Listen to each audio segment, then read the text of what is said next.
Howdy. Hola, and hello. I'm Wisemimir. Welcome to Let's Play Tyrion Cuthbert, Attorney of the Arcane, Blind.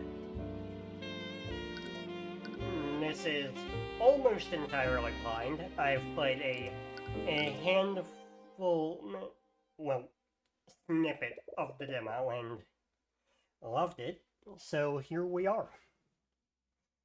The fields of battle are filled with suffering and despair. On them are a clash of souls, souls brought to conflict by the corrupt powers that rule over them. I was transporting a client in my carriage that evening. We were driving by the McCoy Tavern when we heard a disturbance. I was worried that something was amiss, so I walked into the building to see what the commotion was. There I saw the defendant. She was lit by the blue glow of the dining room lights, and she was stabbing the victim with her magical sword. Objection! Mr. Rudolph, you testified that you saw my client murdering the victim, and you supposedly saw her casting magic while doing so. Yes, I could never forget such a grisly sight. That moment was burned into my memory. I see, well, it's funny you say that. How so? Because your entire testimony was a complete lie. What? Objection! Are you accusing the witness of perjury? Surely you know that such accusations can't be made lightly, Mr. Cuthbert. My accusation is far from baseless, Steelwind. Think about the state of the crime scene at the time of the murder. The witness couldn't have seen anything, much less a homicide.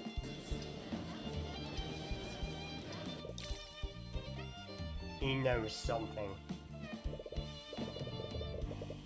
But on this battlefield, there are still a few people who carry the ideals of justice within their hearts. But you have to wonder sometimes, are these ideals truly just? Or are they simply lies fed to us by our elders? Damn it. Damn it. Glenhart, you fool. Why couldn't you have just listened to me? Rudolph, I require your assistance. Yes, sir? By the Scaled Lord, what did you... You killed him. Alert the town guard. Tell them you saw his daughter fleeing the scene. I'm sure the neighbors heard them arguing with each other. They'll immediately suspect her. At once, sir.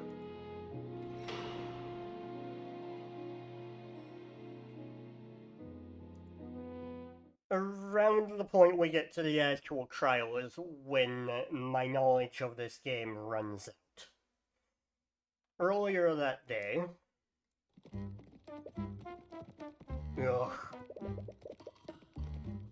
You feel yourself slowly succumbing to unbearable pain. You don't think you'll be able to survive this much longer. Are you sure you're okay, Cuthbert? You look like you're about to pass out. Name, Ruby Tamura. Occupation, attorney. But don't worry about me, Miss Tamura. I'm fine. You've been riding in this carriage for days. You are definitely not fine. With each bump in the road, you feel yourself becoming more and more nauseous. It's taking every ounce of willpower to just hold down your lunch. Oh, right. Because of how I'm doing this is completely unedited. Flubs will be left in. Have fun with that. I'm perfectly fine. If you say so. You feel the carriage drive over a large bump in the road. You can feel and hear your stomach retching in protest. That stew you ate for lunch doesn't taste nearly as good the second time. On second thought, that's better. You take a deep breath of fresh air. It's the first breath you've taken today, and it hasn't threatened to come back out. Sorry about this. I didn't expect the roads in this town to be this uneven. I suppose they don't get a lot of traffic here. You've been on the road with your mentor for days. Together, you've been searching for a man named Linhart McCoy. Supposedly, he's been a voice of dissidence against King Olivier for the last few decades. You have no idea what kind of business Miss Tamura would have with him, but you know better than to ask questions about her affairs. Hello, travelers. Welcome to Cornhaven. A merchant steps out from one of the nearby shops. He has a wide smile on his face, and he approaches your carriage with the enthusiasm of a starving vulture. What a pair of dignified individuals. Would a pair of dignified individuals such as yourselves care for a refreshing drink? Those cloves, they must be from the city. He certainly has a friendly expression, but his thoughts seem very analytical. Well, I don't need a drink, but... Miss Tamura glances at you and your stomach rumbles in agreement. Of course, I have just the thing for an upset stomach. With a carriage like that, I bet I could place them for a lot. His thoughts and emotions are laid bare for Uriah Forrest. But the merchant's expression doesn't betray a hint of what he's truly thinking. You wonder if his face... You wonder if his false smile could get any bigger. At this rate, he might dislocate his jaw.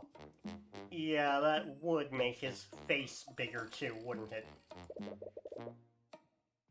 How about 2 glasses of apple juice for 50 silver pieces? 50 SP. You may find the price daunting, but this is organic and fresh-made apple juice.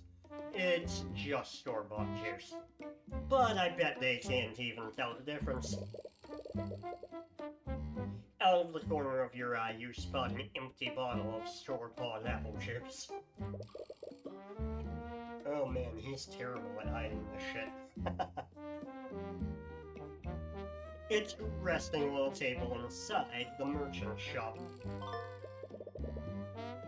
The store-bought apple juice has been added to your notes. Tyrion will make mental notes of notable clues he sees in the world. And these notes are instrumental to solving mysteries and progressing through the game. You can check these notes at any time by opening the toolbar in the top left of the screen. Trust me, it's worth the extra gold. Sure it is. Normally, the price wouldn't matter much to you. But you don't appreciate being treated like an easy mark. No one does. Argument. You've started an argument with another character. During an argument, your opponent will make claims that you need to respond to. Responding correctly will lower your opponent's confidence. Responding incorrectly will lower your confidence. And once you run out of confidence, you lose that argument. I think you need to elaborate. You said that this apple juice is organic, but where is it made? It's produced by the hard-working people of this town, of course. I only trade organic products. In a small town like ours, we only deal with locally sourced products. Presenting arguments, or presenting during arguments, I keep doing that. For certain claims, you will need to present a piece of evidence to refute that claim. To proceed, present the piece of evidence that contradicts your opponent's claim. Okay. I shall present the only evidence I got. You say it, Pat, but I can see an empty bottle of store-bought juice inside your shop. Why would you have something like that if you only deal with organic products?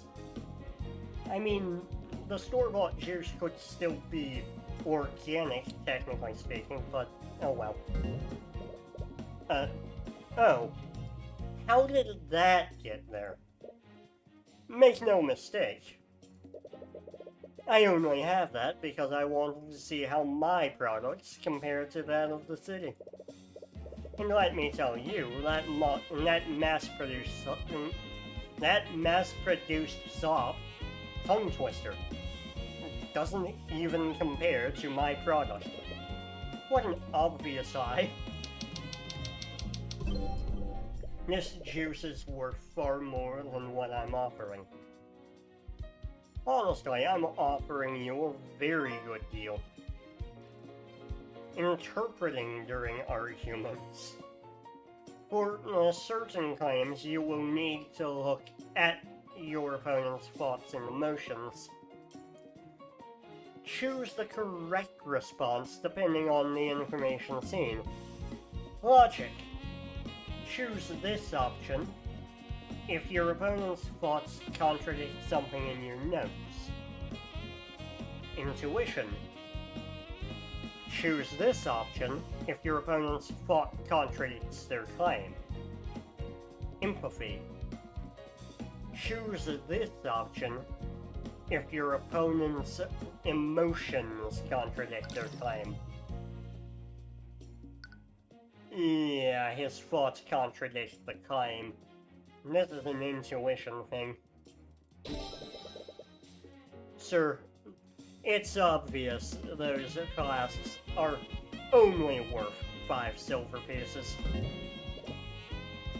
What? What? How did you... Well, it's clear you're a very shrewd man. Right. Argument. 1. I'm so thirsty. Out of the corner of your eye, you spot a small child. Oh, just a child, not a small child. Whoops. Watching you from afar. Her eyes are fixed on the flasks of apple juice. How about 20 silver pieces for 3 flasks? Of course, sir.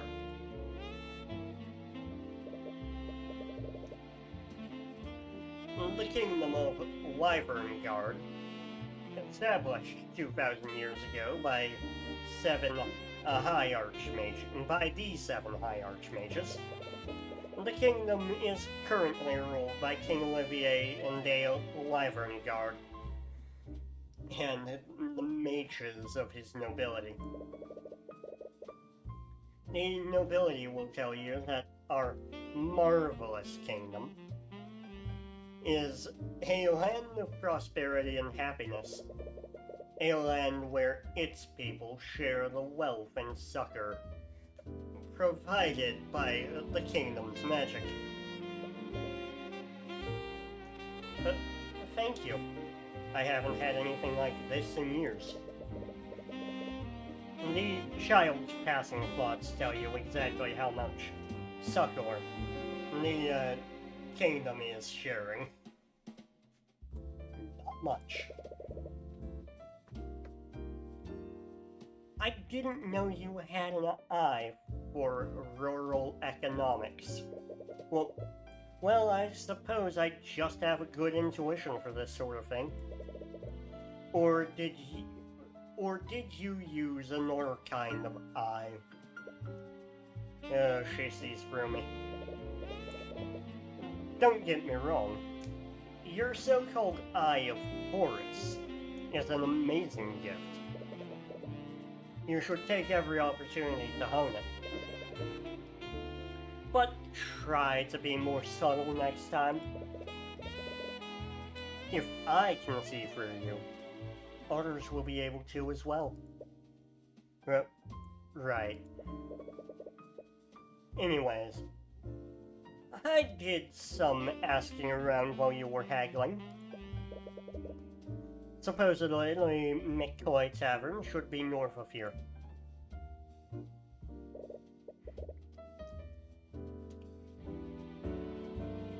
If my tip is correct, this should be the place. Wait, this is the McCoy Tavern? With the state it's in, calling it a tavern is pretty generous. You find it hard to believe that this has a secret meeting place for dissidents. But now that you think about it, maybe that's the entire point. The tavern has been shut down for years.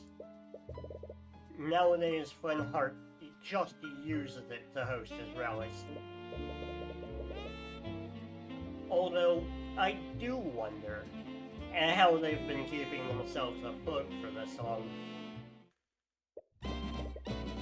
Hey, you lot, the McCoy Tavern is closed. A gruff man approaches your carriage as you step out of it. He's eyeing you and Miss Tamora, a clear look of contempt on his face. I take it that you're Flintheart McCoy? I am. What of it?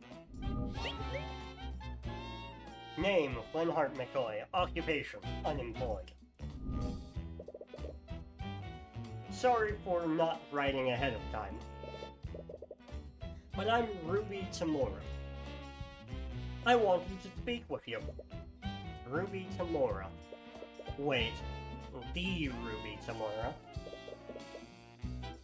Any animosity he initially had immediately vanishes. He lets out a laugh, it's as if he were meeting an old friend. Why didn't you say so? Come on in. You didn't expect someone like him to know about Miss Tamora. But you suppose it makes sense. and they both fight against the same enemy, albeit in different ways. Sorry about the mess. We haven't exactly been... Well, anyways, what brings you here?